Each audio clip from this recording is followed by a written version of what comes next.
अब दूध को कोई लिए घूमे, भाई साहब इसमें मक्खन तो है नहीं, हमें लगता गलत दूध दे दिया, हमें मक्खन वाला दूध चाहिए। एक सज्जन बोले दुकानदार से, भाई साहब दूध देना, दूध दिया। अरे बोले ये दूध नहीं, मक्खन वाला दूध चाहिए। अरे भाई इसमें मक्खन है। अरे भाई पागल समझ रहे यार, मक्खन हो दिखाई पड़ता हमें, होता तो पागल समझ रहे हो, हम पढ़े लिखे लोग हैं। अब बताइए दूध में मक्खन है पर उसे नजर नहीं आ रहा। भाई साहब तुझे नजर तब आएगा जब तुझे विधि पता होगी। दूध का दही बनता है, दही का फिर मंथन होता है, और जब मंथन होता है तो फिर आपको ऊपर ही मक्खन के दर्शन हो जाते हैं, फिर आपको अंदर हाथ डालने की भी जरूरत नहीं पड़ती। छाछ छाछ नीचे, मक्खन मक्खन ऊपर। बस जैसे दूध के कण कण में घी विद्यमान है, मक्खन विद्यमान है, ऐसे ही सृष्टि के कण कण में मेरा कन्हैया है। पर दही का जब तक मंथन ना किया जाए मक्खन तक पहुंचना पॉसिबल नहीं है। ऐसे ही जब तक भक्ति ना की जाए, प्रेम ना किया जाए, तब तक उस कृष्ण तक पहुंचना भी संभव नहीं है। प्रेम के मंथन से ही, भक्ति के मंथन से ही परमात्मा रूपी मक्खन प्रकट होता है। भक्तों, वेद व्यास नाम, अच्छा वेद व्यास जी के पुत्र हुए हैं। एक बार क्या हुआ, भगवान शंकर अपनी पत्नी माँ, हमारी माँ पार्वती से कहा, देवी आज आप बड़ी उदास हो। पार्वती ने कहा, प्रभु मुझे चिंता सता रही है, मैं आपसे बिछड़ना नहीं चाहती, मैं मरना नहीं चाहती, कुछ ऐसा करो कि मैं मरूं ना, क्योंकि मैं पिछले जन्म में मर गई थी, आपसे दूर चली गई थी, मुझे बिल्कुल अच्छा नहीं लगा। अच्छा पार्वती पिछले जन्म में क्या थी, माता सती। सती दक्ष के यज्ञ में गई, जलकर भस्म हो गई, फिर बाद में वो क्या बनी, पार्वती। अब माता पार्वती ने कहा, प्रभु मैं आपको एक पल के लिए भी छोड़ना नहीं चाहती। शंकर जी बोले, तो फिर पार्वती ने कहा, प्रभु अच्छा ये बताओ, मैं तो कई बार मर चुकी, आप कितने बार। शंकर जी बोले, हम तो एक ही बार पैदा हुए हो तब से आज तक है, हम बार बार पैदा नहीं होते, हम मरते। भाई जो मरेगा वो पैदा होने की उम्मीद, मरेगा ही नहीं, सवाल ही नहीं खड़ा होता दोबारा पैदा होने का। पार्वती जी ने कहा, आपने कभी मरे ही नहीं आप। शंकर जी बोले, क्या चाहती हो हम मर जाएं। पार्वती जी बोली, हम नहीं चाहते कि आप मरे, पर ये बताइए कि आप कभी नहीं मरते, इसका राज क्या है। शंकर जी बोले, हमने अमर कथा सुन रखी है, और जो अमर कथा श्रवण कर लेता है वो कभी मरता नहीं, मृत्यु के चक्कर से सदा सदा के लिए मुक्त हो जाता है। पुनरपि जननम पुनरपि मरणम पुनरपि जननी जठरे शयनम भज गोविंदम गोविंदम भज मूढ़मते। आद्य शंकराचार्य जी ने कहा है कि जो गोविंद का भजन करता है, जो गोविंद की शरण में रहता, भज गोविंदम गोविंदम भज मूढ़मते। मूढ़मते मतलब हम, मूढ़मते मतलब अज्ञानी लोग है, अज्ञानी लोग। तू गोविंद का नाम जप, इसलिए जप ताकि तू यदि जपेगा तो आने जाने के चक्कर से, पुनरपि जननम पुनरपि मरणम, इस चक्कर से सदा सदा के लिए तू मुक्त हो जाएगा। पार्वती जी से शंकर जी ने कहा, मैंने उस नाम को बहुत जपा है, कथा सुनी है, इसलिए मैं मरूंगा ही नहीं। 7 दिन बाद राजा परीक्षित से सुखदेव जी ने यही पूछा, राजन क्या आप मरोगे। परीक्षित ने कहा, प्रभु मैं तो आत्मा हूं, आत्मा अविनाशी है, कभी नहीं मरती। जो भागवत सुन लेता है वो अपने स्वरूप को जान लेता है, वो इस बात को जान जाता है कि मैं कभी मरूंगा ही नहीं, क्योंकि वो अपने आप को शरीर नहीं आत्मा समझने लगता है। इसलिए शंकर जी ने कहा, देवी, पार्वती जी ने कहा, तो हमें भी वो कथा सुनाओ जिससे आप मरते नहीं हैं। शंकर जी बोले, चलो। अब शंकर जी पार्वती को लेके अमरनाथ चले गए। अमरनाथ के जंगल में डमरू बजाई, सारे पशु पक्षी भाग गए, पर एक छोटा सा शुक मीन्स तोता। अच्छा ये तोता कौन था। जब राधा जी धराधाम में लीला करने आई, आज शायद बात होगी आपको,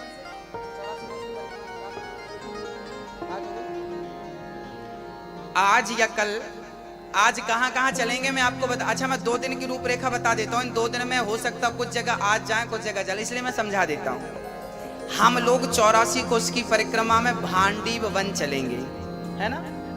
कहां चलेंगे, भांडी वन में क्या हुआ था। भांडी वन में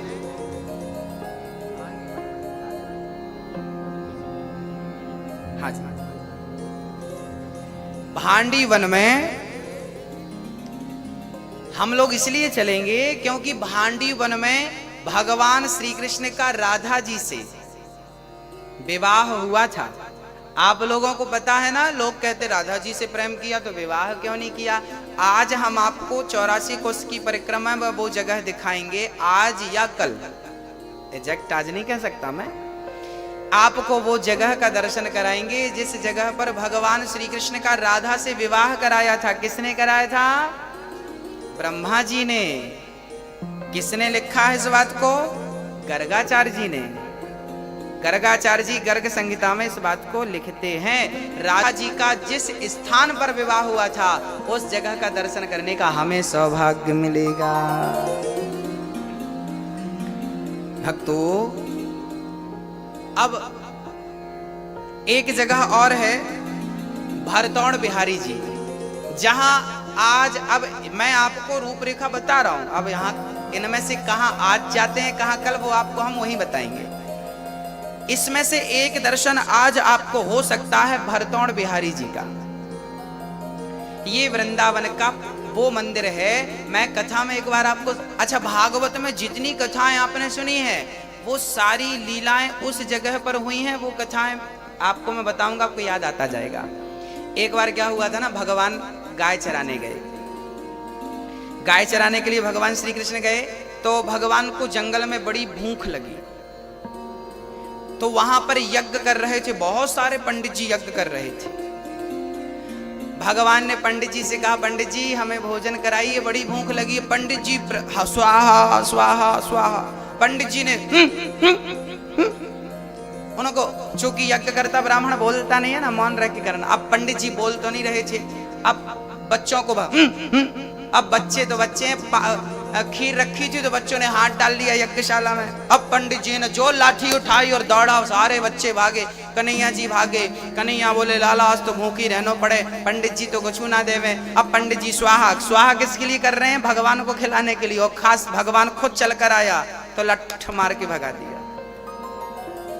अब यज्ञ करने वाले पंडितों की पंडितानी थी, कहते ना माँ के अंदर बड़ी ममता होती है। वो पंडितानी देख रही थी कि बच्चे बड़े भूखे हैं और बड़े सुंदर हैं और इन बच्चों को भोजन। अब पंडितानी ने जल्दी से बच्चों को, बेटा यहाँ आओ यहाँ आओ। अब पंडितानियों ने बुलाया और जल्दी से बढ़िया खीर बनाई और बढ़िया हलवा बनाया, बढ़िया पूड़ी बनाई, और ठाकुर जी को गोद पर बिठा के यज्ञ करने वाले वो स्वाहा ही स्वाहा करते रह गए। और इन्होंने तो बढ़िया गोद पर बिठा के जगत के पालनहार को खिलाया अपने हाथ से। अब पंडित जी ने देखा मेरी पंडितानी खिला रही है, अभी आता हूं, खैर नहीं तेरी। अब पंडितानी ने घूंघट कर लिया, उस तरफ देखेंगे नहीं। अब पंडितानियों ने बड़े प्यार से मेरे कन्हैया के लिए भोजन बनाया और भोजन कराया। और जब भोजन करके जाने लगे भगवान, तो जिस जगह पर पंडितानियों ने भगवान को गोद पर बिठाकर भोजन कराया था उसी मंदिर का नाम है भरतौड़ मंदिर, जो 84 कोश की यात्रा में आज या कल आपको दर्शन होगा। वो जगह, फिर वो कथा भागवत में आएगी 10वें स्कंध में, आपको सुनाऊंगा एक बारी और। पंडितों को फिर दर्शन भगवान ने नहीं दिया। फिर वो जब भगवान चले गए तब हवन करते ब्राह्मणों को आकाशवाणी हुई, अरे पंडितों, जिसके लिए तुम हवन कर रहे हो वो तो तुम्हारे द्वारे पर आया, तुमने डांट कर भगा दिया। अब तो सारे पंडित रोने लगे, प्रभु अपराध हो गया, हम आपको पहचान नहीं सके, बड़ी गलती हो गई, क्या करें प्रभु। तब भगवान ने कहा, अपनी पत्नियों का दर्शन करो, तुम्हारी पत्नियों का दर्शन करोगे तो तुम्हारी पत्नियों में ही अब भगवान का दर्शन होगा। तब वो पंडित लोग जाकर अपनी पत्नियों का दर्शन किया कि तेरी गोद सफल हो गई, जो तेरी गोद में आज जगत का पालनहार बैठ गया, और तेरे वो हाथ सफल हो गए जिन हाथों से तूने जगत के पालनहार को भोजन करा दिया। तब अपनी पत्नियों का दर्शन, भगवान को फिर भी दर्शन, भगवान का दर्शन नहीं हुआ पंडितों को भी। आप कितना भी यज्ञ कर लो, कितना भी कुछ कर लो, पर आपके भीतर प्रेम नहीं है, क्योंकि मिला ही न रघुपति बिनु अनुरागा, कि ये जोग जप ज्ञान विरागा। हाँ हाँ, आज यमुना पूजन के साथ हम लोग यात्रा उठाएंगे। यमुना पूजन के बाद हम बेलवन लक्ष्मी मंदिर चलेंगे, माट भांडीर वन चलेंगे, बंसी वट चलेंगे। बंसी वट कौन सा वट है जानते हैं? बंसी वट में जहां पर भगवान ने बंसी बजा करके भक्तों को गोपियों का आवाहन किया था। और मधुवन, मधुवन वही वन है जहां पर प्रहलाद ध्रुव जी ने तपस्या की थी। ध्रुव जी ने 6 महीने तपस्या की और भगवान को पाया था। वो ध्रुव जी की तपस्या स्थल, तपस्थली वहां पर है। मैं आपको दर्शन कराऊंगा। ये सारे दर्शन जो हैं आपको करा करके और फिर वही हम आपको समझाते रहेंगे कि ये दर्शन की ये महिमा है, ये दर्शन इसलिए हुआ। फिर उनका विस्तार कल की कथा में, कल के सत्य में करेंगे। बोलिए भक्त वत्सल भगवान की। अब श्री पार्वती मैया, ये सुखदेव भगवान जी राधा रानी के चरणों के दास थे। जब राधा जी लीला करने आई तो राधा जी से तोते ने कहा कि माँ मैं भी आपके साथ चलना चाहता हूँ। राधा जी बोली आप जाएंगे तो वहां पर आपका भी कोई कार्य नहीं है, जब मैं लीला पूरी करके आऊं तब आप जाना। जब राधा रानी लीला पूरी करके चली गई, उसके बाद श्री सुखदेव जी आए और यहाँ पर जो शंकर जी पार्वती को जहां पर कथा सुना रहे थे, सुखदेव जी बैठे थे। शंकर जी ने पार्वती को कथा सुनाई। पार्वती जी ने आंख बंद करके कथा सुनी। उन्हें निद्रा आ गई। पार्वती जी सोने लगी। अच्छा, शर्त ये थी कि आप सो रही हो कि सुन रही हो, इसकी जानकारी कैसे लगेगी? तो हुंका देना था। एक राजा था, आप भी हुंका देती जाओ, नहीं तो फिर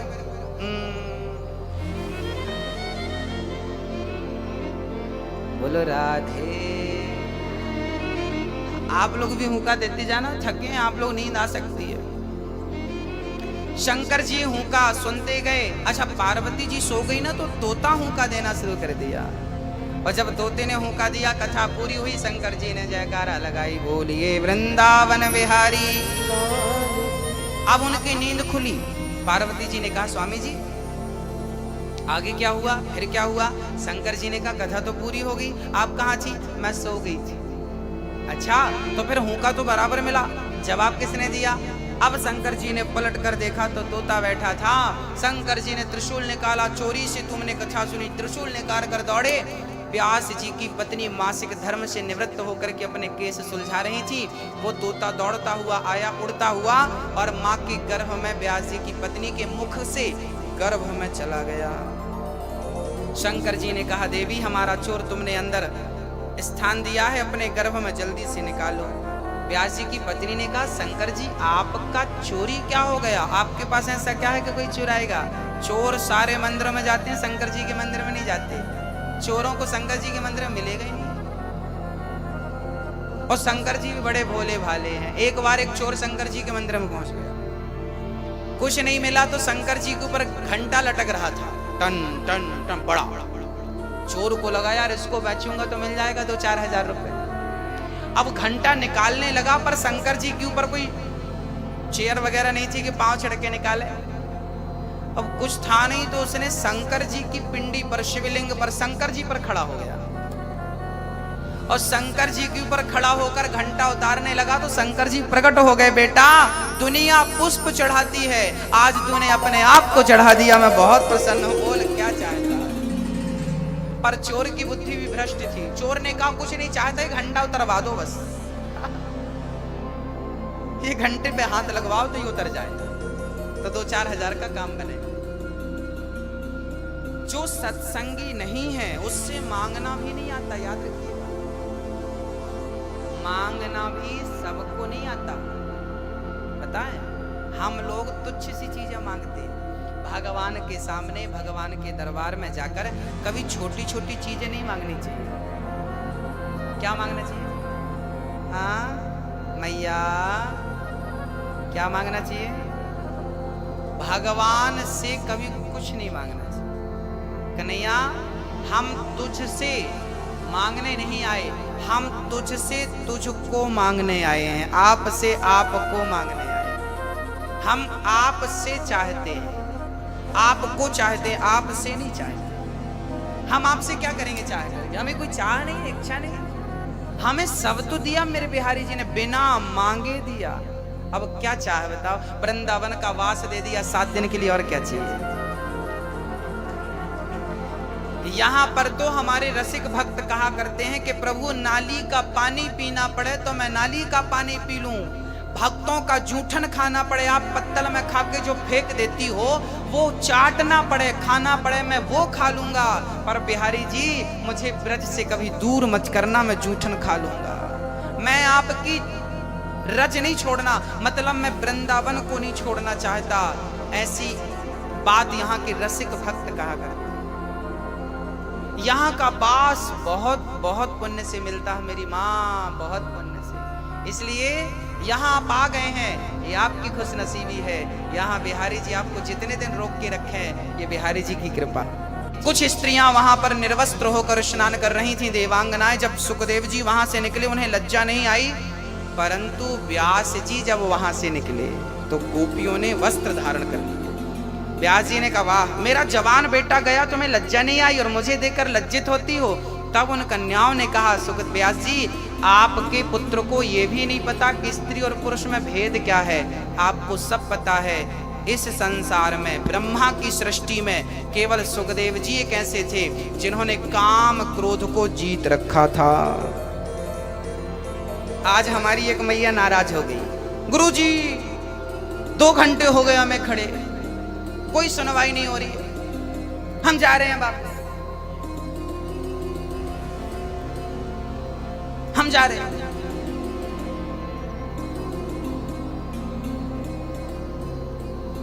है ना, होता जब आप लोग बहुत देर तक खड़े रहते हैं, आप परेशान हो जाते हैं, तब आप ना चाह करके भी बोलते हैं। देखिए वृंदावन में आके पहली बात तो कभी हमें गुस्सा नहीं करना, और यहां आके हम कभी ये नहीं कह सकते कि हम जा रहे हैं। हाँ, धोखे से मत कहिएगा, क्योंकि ये बात यदि बिहारी जी ने सुन लिया तो बिहारी जी कहेंगे फिर जाओ, क्योंकि यहां आप आए हैं, आपकी मर्जी से नहीं आए। मैं फिर से कह रहा हूं, आप आए नहीं हैं, यहां बिहारी जी ने आपके अंदर प्रवेश करके ये प्रेरणा दी है कि चलो मेरे दर पे आओ। हाँ, यदि थोड़ी सी असुविधा हुई है हम उसे स्वीकार करें और सुधार करेंगे, पर आप धोखे से ये मत कहिए हम जा रहे हैं। हम सुन लेंगे तो चलेगा, पर बिहारी जी नहीं सुने ये बात, है ना। दूसरी बात ये है, सुखदेव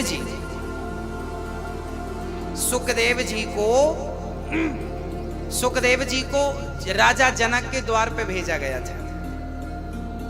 सुखदेव जी द्वार पर गए, द्वारपालों ने रोक दिया, चल खड़ा रहे। सुखदेव जी खड़े रहे, वहीं बैठ गए। सुखदेव जी बोले राजा साहब से मिलना है, कब मिलेंगे? बोले राजा साहब तो कल मिलेंगे। कोई बात नहीं, सुखदेव जी बैठ गए, वहां चिंतन करने लगे।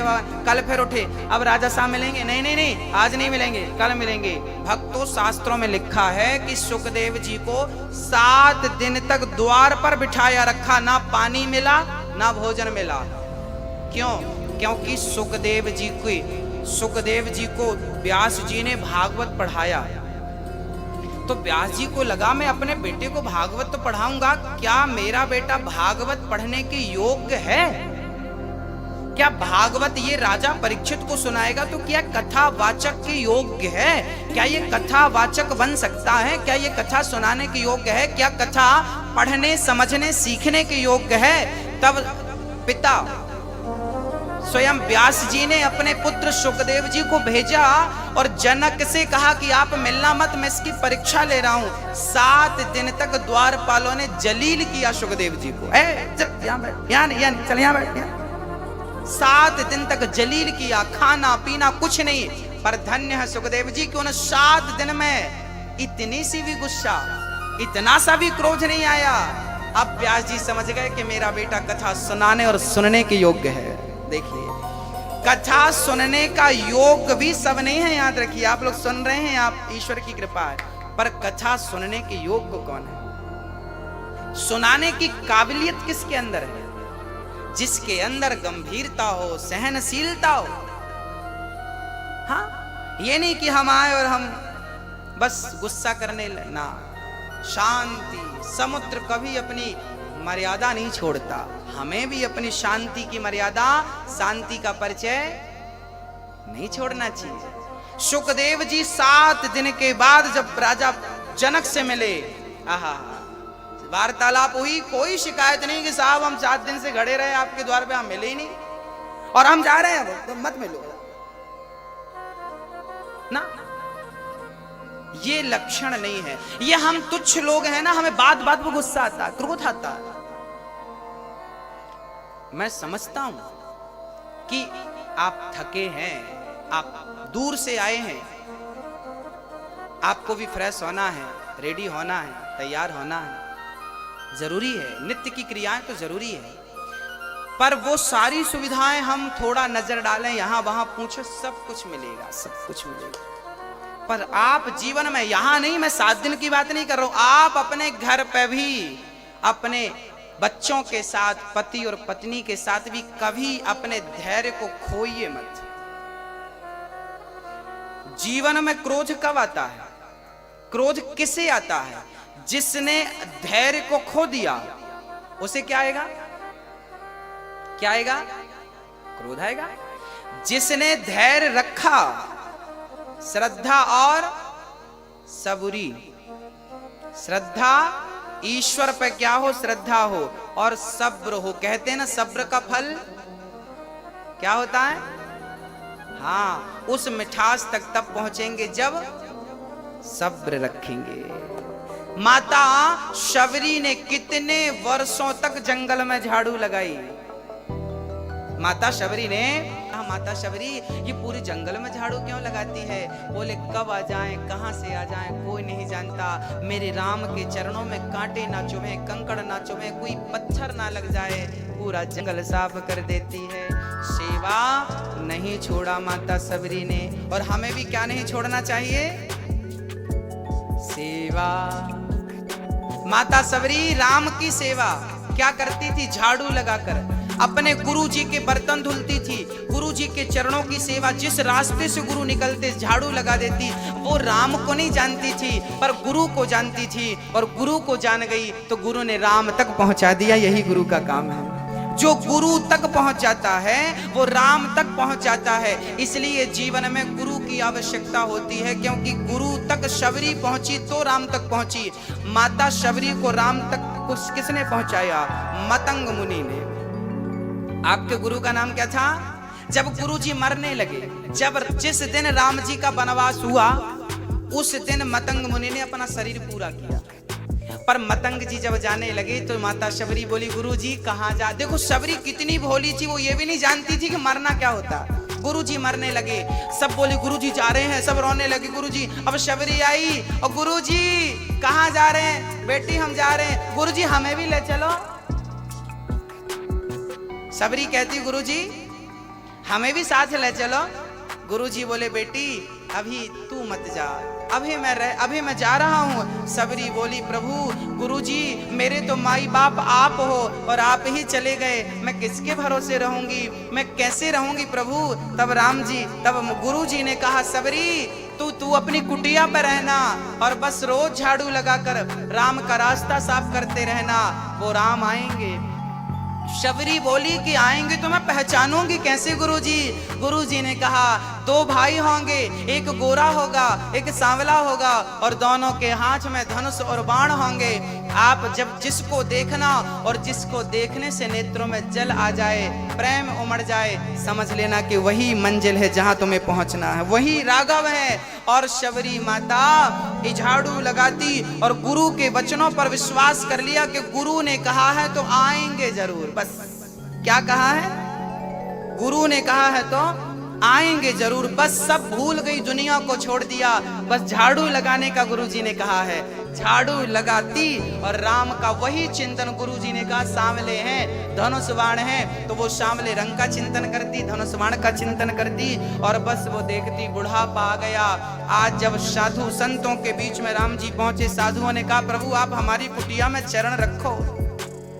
राम जी ने कहा, पहले मेरी शबरी माता का घर बता दो। शबरी माता कहाँ है? पहले मैं उनकी कुटिया पे जाऊंगा।